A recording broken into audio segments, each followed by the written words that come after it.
You are a ghost! Die quietly! The environment was tense and deadly as the silver signet ring, the seal of the Lee Empire, shattered against the frozen Abuja pavement. Park Lee, a king stripped of his crown, was shoved into the sleet. His $5,000 suit was a rag, his face, a map of betrayal. Frank stood over him, a wolf in a leather trench coat, his boot grinding the silver shards into the grit. "You're a ghost, Park, die quietly." Black sedan roared away, leaving the legend bleeding in the gutter of the very tower he once owned. The silence was a shroud. Then a shadow moved. From behind a salt-stained pillar, a woman emerged, Mary Jackson. She wasn't invisible that night. Her worn boots crunched toward him, cutting through the freezing mist. She didn't offer a hand, she offered a choice. Her mahogany skin was flushed with the cold, her eyes burning with a terrifying, quiet resolve. "The bus is coming," she rasped, her voice a jagged blade.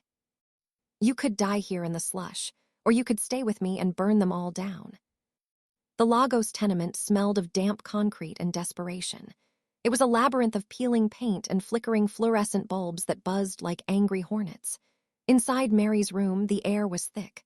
Park Lee sat on the edge of a sagging cot, his battered frame dwarfing the space. He didn't speak. He simply stared at his hands, calloused, empty, and lethal. Mary moved with forced calm, pouring tea into a cracked mug. Her heart was a drum, echoing against her ribs. She had brought a shark into a goldfish bowl. The silence between them wasn't peace, it was the breath before a scream. "They're coming, aren't they?" she whispered. Park didn't look up. His eyes remained fixed on the door. They never stopped. Outside, the street noise died. The usual cacophony of vendors and motorbikes vanished, replaced by a vacuum of sound. Then came the heavy, rhythmic thud of boots on the stairwell, 3 floors up. 2, Park stood. The movement was liquid, a sudden, terrifying transition from a broken statue to a coiled predator. He didn't reach for a weapon. He didn't need one. He stepped into the shadows of the kitchenette, melting into the gloom. "Stay behind the counter," he commanded. The voice was low, vibrating with a cold authority that made Mary's blood turn to ice. The door didn't knock, it exploded. Wood splintered as 2 men charged in, suppressed pistols raised. They were professional, efficient, and utterly unprepared for the man in the dark. The first gunman didn't see the strike. Park blurred forward. A palm strike caught the man's chin, snapping his head back with a sickening crunch. Before the body hit the floor, Park snaked his arm around the second man's throat. It wasn't a struggle, it was an execution. One sharp, surgical twist of the neck, and the room went silent again. A third man appeared in the doorway, his weapon leveled at Mary. Park moved with a predatory grace that defied physics. He launched a kitchen knife he had snatched from the counter. The steel whistled through the air, burying itself in the attacker's shoulder. The man cried out, his shot going wide, shattering a ceramic vase behind Mary's head. Park was on him in a heartbeat. He drove the man into the hallway wall, his fingers digging into a pressure point on the neck. The attacker's eyes rolled back as he slumped. Park stood in the doorway, his chest barely heaving. The rumpled suit was now stained with fresh crimson. He turned to Mary, his gaze dark and impenetrable. The fallen king was gone. In his place was a monster who knew exactly how to survive. "Grab your bag," he rasped. "Where?" Mary asked, her hands shaking as she gripped her tote. "The port. Frank knows this address. We leave Nigeria tonight." He didn't wait for her. He grabbed the fallen pistols, checked the magazines with a mechanical click, and stepped over the bodies. Mary looked at her tiny, clean room, the only home she had ever known, and saw it for what it now was, a tomb. She stepped over the threshold, leaving the invisible Maid behind. The chaos had begun. Drop a comment in the comment section if your pulse is pounding as to what will happen to Park. Hit like and subscribe to Dominus Tailies, because you are about to go on a ride. You can't imagine the amazing twists and awaiting excitement. The salt air of Cape Town was a jagged blade that cut through the engine grease and diesel fumes of the bustling harbor. They moved like twin shadows through the labyrinth of stacked steel, dodging the sweeping searchlights of the port's security. Park's hand was a vice around Mary's wrist, his movements a masterclass in tactical evasion. They reached a rusted blue container marked for South America, its heavy doors groaning as Park pried them open just wide enough to slip inside. The darkness hit them like a physical blow, heavy and suffocating. The doors slammed shut with a final, echoing clang, plunging them into a world of absolute blackness. Outside, The mechanical roar of the gantry cranes vibrated through the metal floor, a rhythmic thrum that rattled Mary's teeth. They were trapped in a steel coffin, surrounded by crates of unlabeled machinery. Mary collapsed onto a wooden pallet, her lungs burning, the adrenaline finally ebbing away to leave a cold, hollow terror. Across the narrow gap, Park leaned against the corrugated wall, his silhouette barely visible in the thin slivers of moonlight piercing through the air vents. The silence inside was thick, broken only by his ragged, shallow breathing. For the first time since the blood hit the linoleum in Lagos, the predator looked human. He slid down the wall, his knees hitting the floor with a heavy thud that betrayed his exhaustion. His hands, usually so steady and lethal, were trembling in the dark. He reached for his side, a sharp intake of breath hissing through his teeth as he gingerly touched a dark stain spreading across his white silk shirt. A stray bullet from the tenement had found its mark. Mary didn't think. She moved. She crawled across the vibrating floor, her fingers fumbling for the small first aid kit she had stuffed into her bag. "Let me see," she whispered, her voice trembling but certain. Park tried to pull away, the instinct to remain untouchable still warring within him, but his strength failed. He leaned his head back against the steel, exposing the vulnerable line of his throat. As Mary peeled back the blood-soaked fabric, she saw more than just the wound. She saw the scars, a map of a lifetime of violence etched into his pale skin. In this lightless void, the king of the pinnacle was gone. He was just a man bleeding and hunted. "Why are you still here, Mary?" He rasped, his voice breaking, stripped of its cold authority. "I am a dead man walking. You could have run at the bus stop. You could have left me to the wolves." Mary paused, her hands stained with his crimson life, her gaze locking onto his dark, hollowed eyes. "Because I've spent my life cleaning up after men like Frank," she said, her voice a jagged edge of mahogany silk. "And for the first time, I want to be the one who decides who survives the mess." Park reached out, his cold, calloused fingers brushing the back of her hand. It wasn't a claim of territory or a show of power. It was a desperate, silent plea for a connection he had never been allowed to have. The container lurched as a crane hoisted them into the air, the world tilting beneath them. As they swung toward the waiting ship, the hunter and the maid sat huddled together in the dark, two broken souls forged into a single weapon of vengeance. The voyage had begun, and the ocean ahead was just as deep as the secrets they were keeping. The heat of Rio de Janeiro was a wet shroud that smelled of charcoal smoke and open sewers. They landed in the shadow of the Christ the Redeemer statue, but there was no salvation in the winding, vertical labyrinth of the Vidigal favela. Frank's reach had arrived before them, stretching across the Atlantic like a strangler's shadow. Every wall was plastered with a digital ghost, their faces, pixelated and stark, glowing on every burner phone from the beach to the hilltop. A $5 million bounty turned every alleyway into a death trap. Park Lee moved like a phantom, his wounded side stitched and bound, his eyes scanning the colorful, crumbling brickwork for the glint of a barrel. Mary gripped the strap of her bag, her mahogany skin slick with sweat, her heart hammering a frantic rhythm against the humid air. They were halfway up a narrow stone staircase when the first whistle echoed, a signal. Two men in sleeveless jerseys stepped out from a doorway above, their hands reaching for tucked-back waistbands. "Go!" Park hissed, shoving Mary into a side passage so narrow their shoulders scraped the concrete. They ran, their boots slapping against wet pavement, as the first crack of gunfire shattered a nearby clay pot. The bullets weren't coming from the police. They were coming from the neighbors, the lookouts, the ghosts of the favela who saw a payday in their blood. They scrambled over rusted corrugated rooftops, the metal groaning and popping under their weight. Below them, the city was a sparkling jewel, but up here it was a slaughterhouse. Frank was playing God, turning the entire world into his personal hit squad. "He's watching us," Mary gasped, her breath coming in ragged stabs. "He knows every move." Park didn't answer, he couldn't. He was too busy disarming a teenager with a machete, his movements a blur of lethal efficiency as he broke the boy's wrist and tossed the blade into the ravine. They dove into a crowded market, weaving through hanging slabs of meat and crates of overripe fruit. A black SUV with tinted windows roared up the steep incline, its engine screaming as it jumped the curb. Frank's top mercenaries had arrived. The door swung open, and a man with a scarred throat leveled a submachine gun. Park didn't flinch. He grabbed a heavy propane tank from a street vendor's stall, kicked the valve open, and slid it toward the vehicle. A single shot from his stolen pistol turned the street into an inferno. The explosion rocked the hillside, a wall of orange flame cutting off the pursuit and sending a plume of black smoke into the bruised Rio sky. They didn't stop to watch it burn. They climbed higher into the clouds, where the houses were nothing but scrap wood and hope.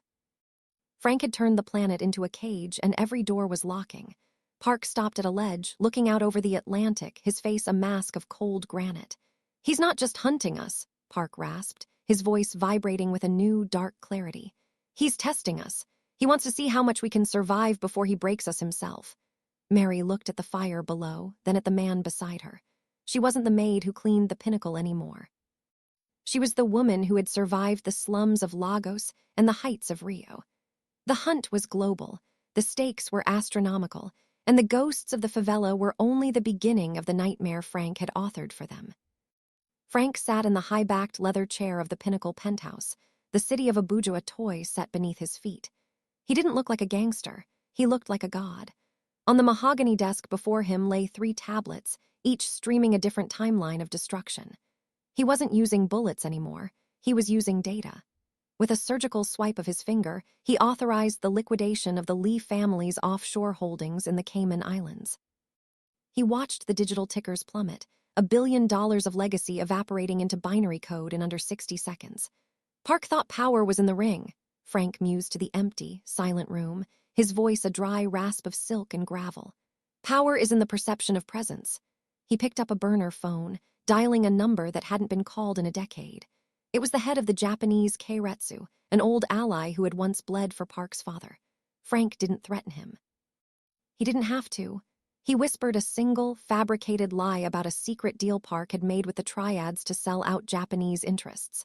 By the time he hung up, Park Lee had no friends left in Asia. He was a man being erased from history while he was still breathing. Frank's cunning wasn't a blunt instrument, it was a ghost in the machine. He moved to the second tablet, pulling up the live feed from the Rio favela. He watched the explosion Marion Park had caused, the orange plume of fire reflecting in his cold, dead eyes. He didn't curse. He smiled. It was a thin, predatory twitch of the lips. He had known they would escape. He wanted them to.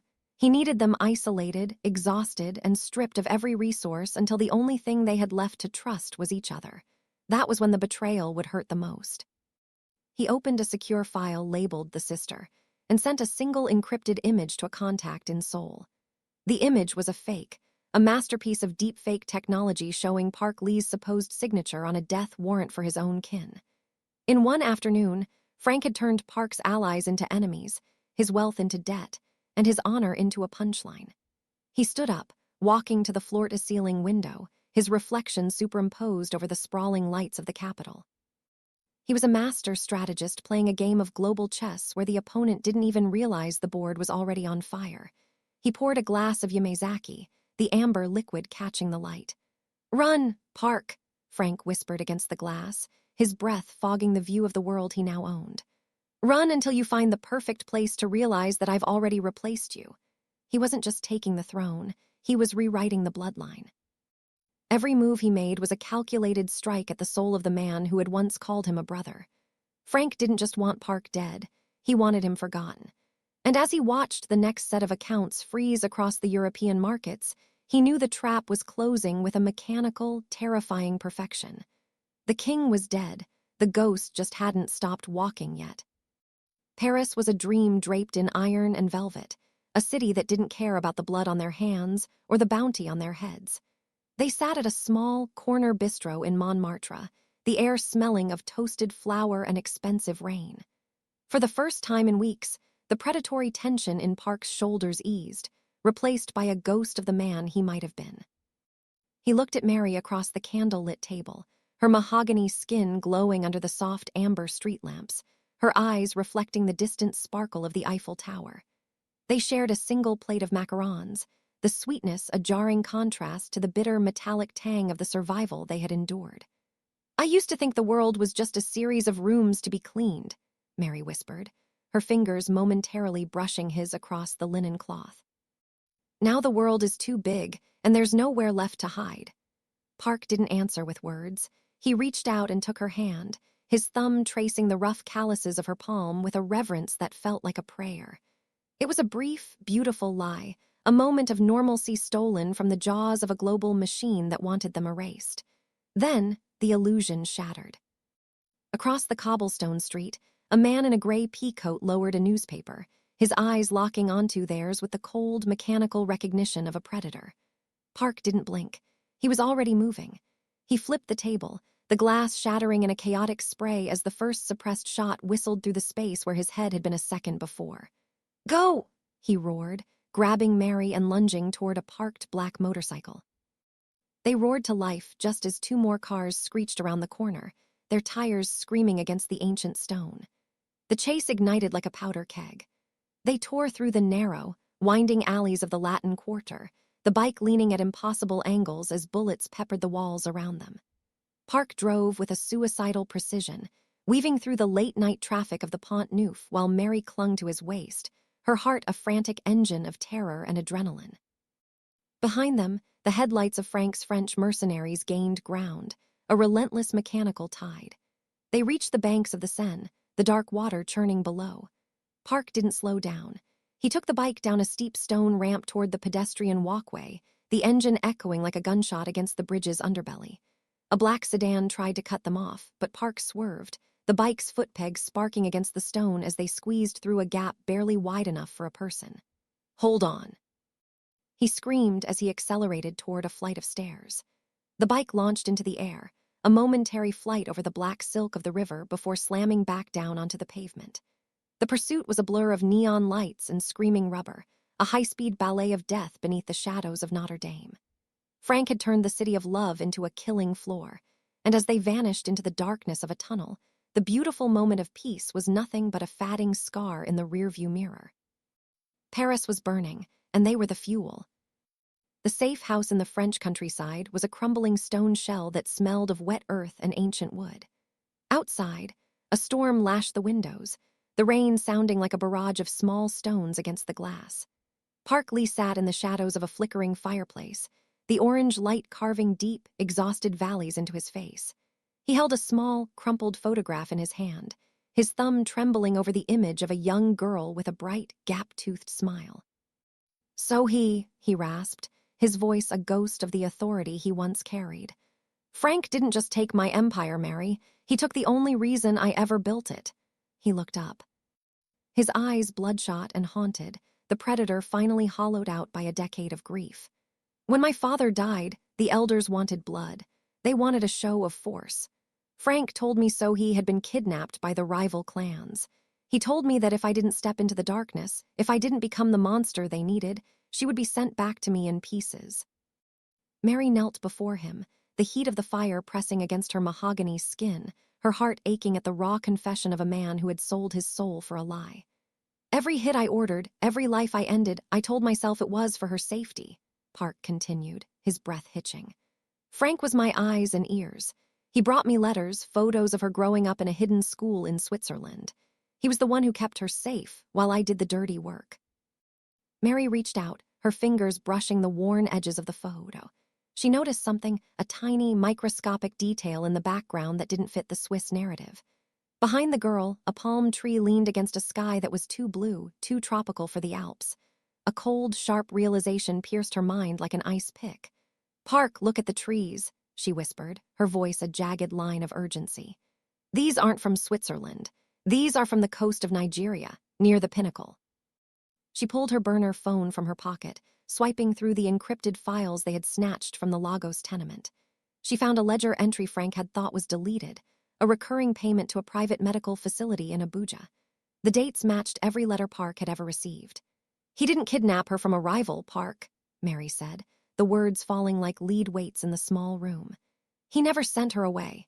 He kept her in a basement 5 floors beneath your feet for 10 years. Every photo, every letter, every threat, it was a fabrication." The silence that followed was absolute, heavier than the storm outside. Mary realized the depth of Frank's cruelty. He hadn't just used Park's sister as leverage. He had used a phantom to turn Park into a puppet. Frank had been feeding Park's guilt and love into a machine of his own design, making him destroy his own life for a girl who was likely already gone. The sister's lie was the foundation of Park's entire existence, and it had just turned to ash. Park didn't scream. He didn't move. He simply stared into the fire as his entire reality collapsed into the flames. The betrayal was so deep it wasn't just about power anymore. It was about the desecration of a soul. "He made me a monster for a ghost," Park whispered, his eyes turning from hollow grief to a cold, incandescent fury that promised the world would burn. The hunt wasn't a flight anymore. It was a countdown to a massacre. Tokyo was a neon-soaked fever dream that bled electric blue and synthetic pink onto the rain-slicked streets of Shinjuku. The air smelled of ozone and grilled eel, a high-tech armor masking a primitive heart of ancient violence. Park Lee moved through the crowd like a glitch in the system, his long coat snapping against his legs as he led Mary deeper into the glowing bowels of the Kabukicho district.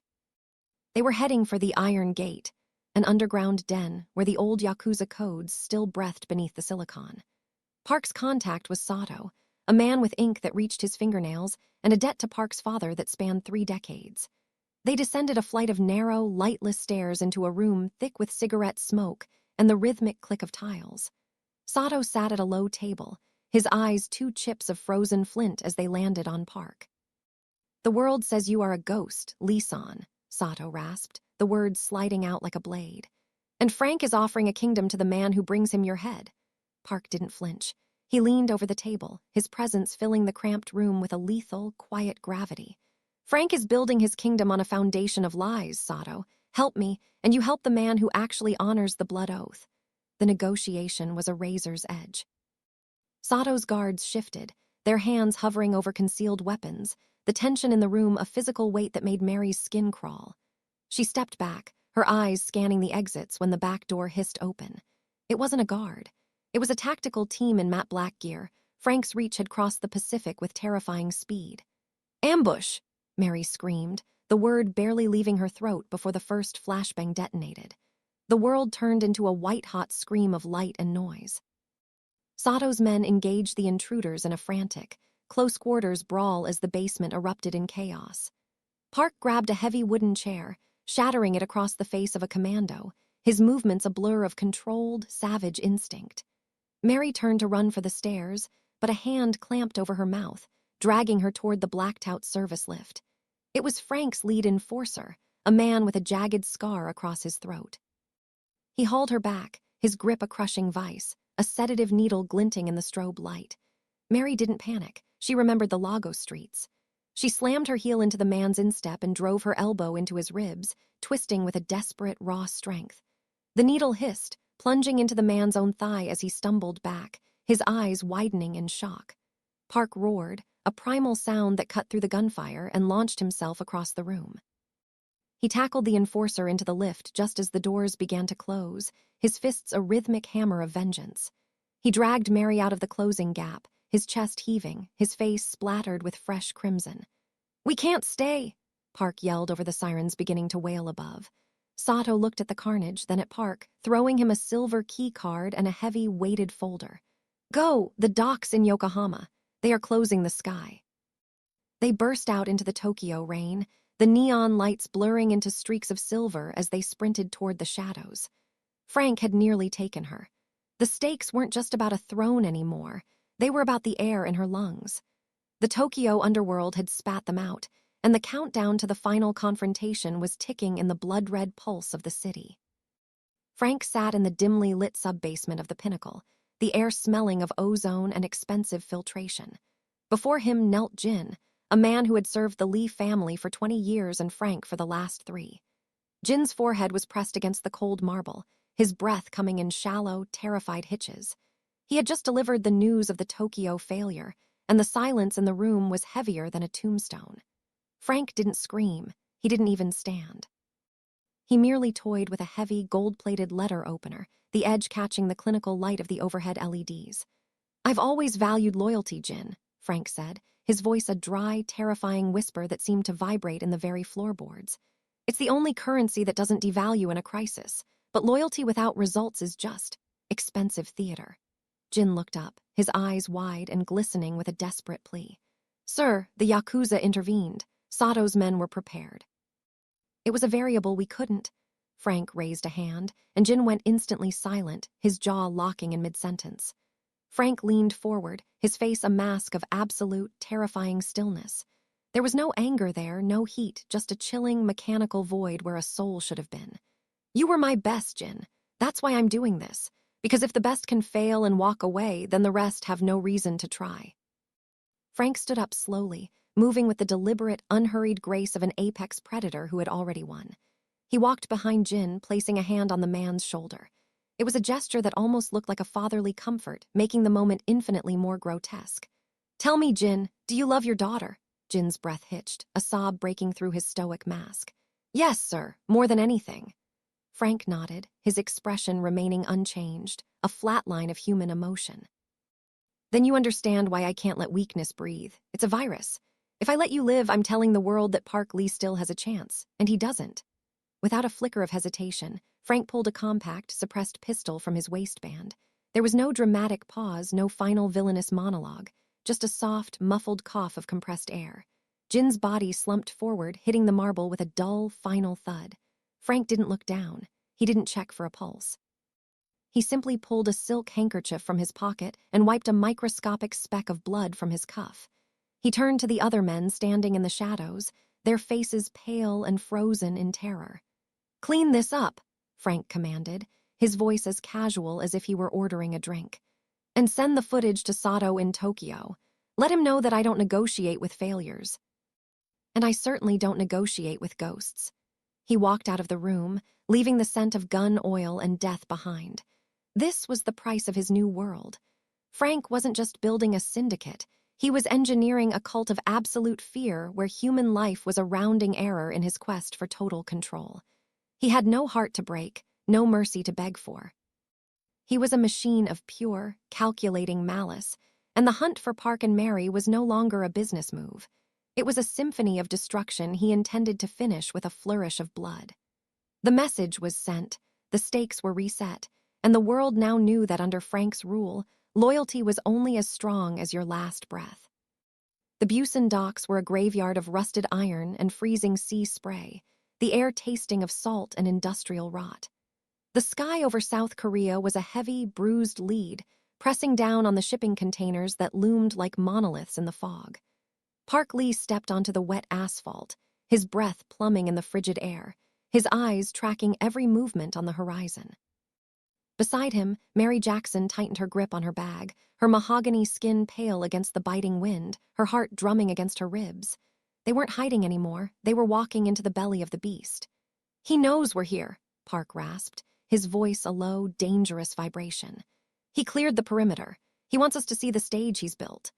They moved through the labyrinth of the shipyard, the silence so absolute it felt like a physical weight. Every shadow held a phantom, every crane looked like a gallows. They reached the center of the yard, a wide, open plaza of cracked concrete surrounded by 3 tiers of steel containers. This was the Busan trap, a kill box designed by a master of deceit. High above, on a catwalk slick with rain, a figure emerged from the gloom. Frank. He didn't have a weapon in his hand, he had a remote. He looked down at them with the detached curiosity of a boy looking at ants under a glass. You survived the world just to die in the mud of your own home, Park. Frank's voice boomed through the shipyard's PA system, distorted and godlike. I have to admire the commitment to the tragedy. Suddenly, the heavy industrial lights hummed to life, blinding and blue, pinning Mary and Park in a crosshair of artificial suns. From the dark openings of the containers, dozens of red laser dots appeared, dancing across Park's chest and Mary's throat. A small army of mercenaries stepped into the light, their faces masked, their rifles leveled with surgical intent. There was no cover, no escape. The trap had closed with the mechanical finality of a steel jaw. Where is she, Frank? Park roared, his voice cracking the silence, his body tensed for a violence he knew he couldn't win. Frank laughed, a dry, rattling sound that echoed off the metal walls. So he is where she's always been, brother. In your head. A ghost to keep you running while I took the world. Mary looked at Park, seeing the devastating flicker of realization in his eyes, then she looked up at Frank. She didn't look like a victim. She looked like a woman who had calculated the cost of the air in her lungs. She took a step forward, away from Park, into the center of the laser-dotted circle. The ambush isn't for us, Frank, she shouted, her voice steady and sharp as a razor. It's for the man who thinks he can own the shadows. Frank paused, his brow furrowing as he looked at the maid he had dismissed as a footnote. The wind picked up, howling through the containers like a choir of the dead. Park reached for her, his fingers brushing her sleeve, but Mary didn't look back. The tension in the shipyard was a live wire, a second away from snapping. They were surrounded, outgunned, and standing on the edge of a massacre, but in the heart of the Busan trap, the invisible woman was finally becoming the most dangerous person in the room. The stage was set, the audience was silent, and the chaos was about to erupt in a way Frank never saw coming. This wasn't a surrender, it was a beckoning. The motherland had called them home to bleed, and Mary Jackson was ready to drench the concrete in the truth. The shipyard was a theater of rain and red lasers, the air vibrating with the hum of high-voltage floodlights. Frank stood on the iron catwalk, a silhouette of absolute malice against the bruised Korean sky. He raised a hand, and the heavy silence of Busan was punctured by the mechanical whine of a crane. From the darkness above, a massive industrial hook descended, swaying like a pendulum over the churning, oily harbor water. "The ledger or her, Park," Frank's voice boomed through the speakers, a distorted rasp that seemed to mock the very wind. "You have 5 seconds to decide if your legacy is worth more than a maid's life." Park Lee stood frozen, his eyes darting between the armed mercenaries and Mary, who was now being hauled toward the ledge by 2 masked men. His chest heaved, the king of the pinnacle reduced to a man watching his heart be ripped out in real time. "Don't do it, Park." Mary screamed, her voice a jagged blade of defiance that cut through the roar of the sea. "He'll kill us both anyway," Frank sneered, his thumb hovering over a detonator. 5, 4.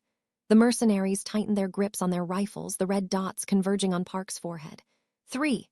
Park reached into his jacket, pulling out the encrypted ledger, the leather cover slick with rain. "Stop! Take it! Just let her go!" he roared, his voice breaking with a raw, agonizing despair. Frank's laugh was a dry, hollow rattle. 2, 1, too late, brother, I want to see you mourn. With a casual flick of his wrist, Frank signaled the guards. They didn't just push her, they hurled Mary Jackson into the void. A strangled, primal scream tore from Park's throat as he lunged toward the edge, but a burst of gunfire at his feet forced him back. Mary fell, a flash of mahogany skin and navy polyester disappearing into the black, freezing maw of the harbor. The splash was a sickening, final thud against the iron-gray waves. "No!" Park collapsed to his knees, the ledger slipping from his fingers as he buried his face in his hands. The absolute, unshakable certainty he had carried for a decade was gone, replaced by a total, catastrophic breakdown. He sobbed, a visceral, guttural sound that echoed off the steel containers, his body shaking with the force of his grief. He was a king who had lost his kingdom, his sister, and now the only person who had ever shown him a kindness without a price. Frank watched from above, his expression a mask of bored triumph. "Look at you," Frank mocked, his voice dripping with condescension. "Destroyed by a cleaning lady. You were never fit for the throne, Park." Park Lee didn't look up. He was a hollowed-out shell, a man waiting for the bullet that would finally end his misery. He crawled toward the edge of the pier, staring into the dark water where Mary had vanished, his fingers clawing at the wet concrete until his nails bled. The world was cold, the Empire was lost, and the shadows of the shipyard were closing in to finish the job. He was ready to die, a broken man in a ruined city, while Frank savored the ultimate victory of a strategist who had turned love into a lethal weapon. Park Lee's grief was a physical vacuum, a silent scream that swallowed the sound of the crashing waves. He remained pinned to the wet concrete, a defeated man staring into the black abyss that had claimed Mary Jackson. High on the catwalk, Frank signaled his marksmen to end the farce, his finger twitching to execute the final order. But the bullet never came. Instead, a metallic hiss echoed from the harbor wall, followed by the sharp, rhythmic clack of a magnetic grapple. A shadow surged over the pier's edge, moving with a speed that wasn't human. It wasn't a ghost. It was Mary. She didn't look like a maid. The water shedded off a high-tech, black tactical suit she had been wearing beneath her uniform since Nigeria.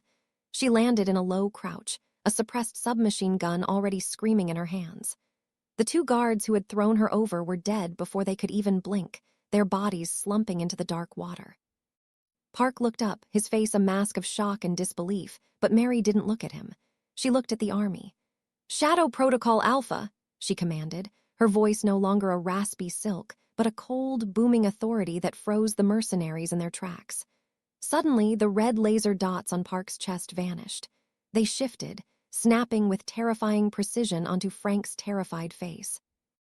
The mercenaries, the men Frank thought he had bought, remained motionless, their loyalty pivoting on a single word from the woman they had called a servant. Mary stood tall, her mahogany skin glistening under the blue floodlights, her eyes burning with the fire of 1,000 secrets. "You thought the Lee family left their throne to chance, Frank?" she spat, the words cutting through the rain like a guillotine. "I am not a maid. I am the Shadow Guardian, the third seat of the High Council. I was the one who placed Park in that tower. I was the one who let you think you were winning." The revelation hit the shipyard like an earthquake. Mary hadn't been rescued by Park. She had been evaluating him. She had been the sleeper agent embedded in his life for years, a fail-safe against the very treachery Frank had committed. Frank scrambled backward on the catwalk, his face turning a sickly, translucent white. "No, I checked your records. You're a nobody from Lagos." Mary laughed, a sound of pure, strategic triumph. "I wrote those records, you fool. Chaos broke loose not because you were smart, but because I needed to see which of these men would follow a snake and which would follow the crown." She raised her weapon, signaling the shipyard lights to flicker in a rhythmic code. From the shadows of the containers, dozens of silhouettes emerged, not Frank's men, but the true loyalists Mary had been activating since Tokyo. The maid's gambit was complete. The hunter was now the prey, and the woman who cleaned the floors was now the one who owned the building. "Take him," Mary ordered, her gaze locking onto Frank's. The shipyard exploded into a tactical frenzy, a storm of controlled violence that stripped Frank of his power in seconds. Park Lee watched her, seeing the woman he loved transform into the most dangerous entity in the global underworld. The chaos wasn't an ending, it was her coronation. She stepped toward Park, her hand reaching out not to comfort him but to hand him a weapon. "Get up, Park," she whispered. "The war is over. Now we lead." The shipyard was a symphony of falling rain and clicking safeties, the air thick with the scent of ozone and Frank's impending doom. On the catwalk, the master strategist was a cornered rat, his hands clawing at the rusted railing as the red dots of 20 snipers converged on his heart. Park Lee stood slowly, the weapon Mary had given him heavy in his hand, but he didn't fire. He looked at Mary, seeing the Shadow Guardian who had orchestrated his survival from the gutters of Abuja to the docks of Busan. The power had shifted, the invisible lines of authority redrawn in the cold Korean night. Frank fell to his knees, his face a distorted mask of cowardice, the gold letter opener falling from his trembling fingers. "Park, we were brothers. You can't let her do this," he shrieked, the god of the pinnacle reduced to a sniveling wretch. Park didn't answer. He stepped back, yielding the floor to the woman who had truly won the war. Mary stepped forward, her tactical boots echoing against the wet iron, her gaze a frozen lake of judgment. She didn't use a gun. She reached into her belt and pulled out the shattered shards of the silver signet ring she had retrieved from the Abuja slush months ago. "You told him he was a ghost, Frank," she rasped, her voice a low, lethal hum that commanded the very wind to stop. "But you're the one who is being erased." She didn't wait for a plea. In a blur of motion, she drove the jagged silver shards into the high-voltage control panel beside Frank. A blinding arc of blue electricity surged through the catwalk, the explosion throwing Frank into the dark, churning harbor. There was no splash, just the hiss of steam and the final, absolute silence of the sea. The betrayer was gone, consumed by the darkness he had tried to weaponize. 1 month later, the pinnacle in Abuja stood bathed in the golden light of a setting sun, its glass spire clawing at the clouds once more. The lobby was silent, the marble floors polished to a mirror finish, but the air was different. It no longer smelled of filtered wealth and fear. The private elevator chimed, the doors sliding open to reveal 2 figures. Park Lee wore a tailored charcoal suit, his face carved from stone, his presence a quiet storm of reclaimed dignity. Beside him stood Mary Jackson. She wasn't wearing a uniform. She wore a dress of mahogany silk that matched the depth of her skin, her eyes sharp and analytical, her posture that of a queen who had survived the trenches. They walked through the lobby, the staff bowing not out of fear, but out of a visceral, newfound respect for the architects of the new order. They reached the penthouse, the shattered window replaced by a single, unbreakable pane of reinforced crystal. Park looked out at the city, then turned to Mary, reaching out to take her hand. It wasn't the touch of a master or a servant, it was the grip of equals. They think we've reclaimed a throne, Park whispered, his thumb tracing the scars on her palm. Mary looked at the glittering tapestry of Abuja below, her reflection standing tall beside his. Let them think that, she replied, her voice a jagged line of triumph. We didn't just reclaim an empire, we built a sanctuary. The king and his guardians stood at the edge of the world, the chaos of the past a fatting shadow, the future a blank ledger waiting to be written in blood and loyalty. The pinnacle was theirs, and the world finally knew that the most dangerous person in the room is always the one you never bother to see. Thanks for watching this episode of Dominus Tales. We're building a library of cinematic stories just like this one. If you want to support the channel, hit the like button and subscribe to stay notified of our weekly releases. Don't forget to drop a comment with your theories on what happens next. Your engagement helps us keep the Tales alive.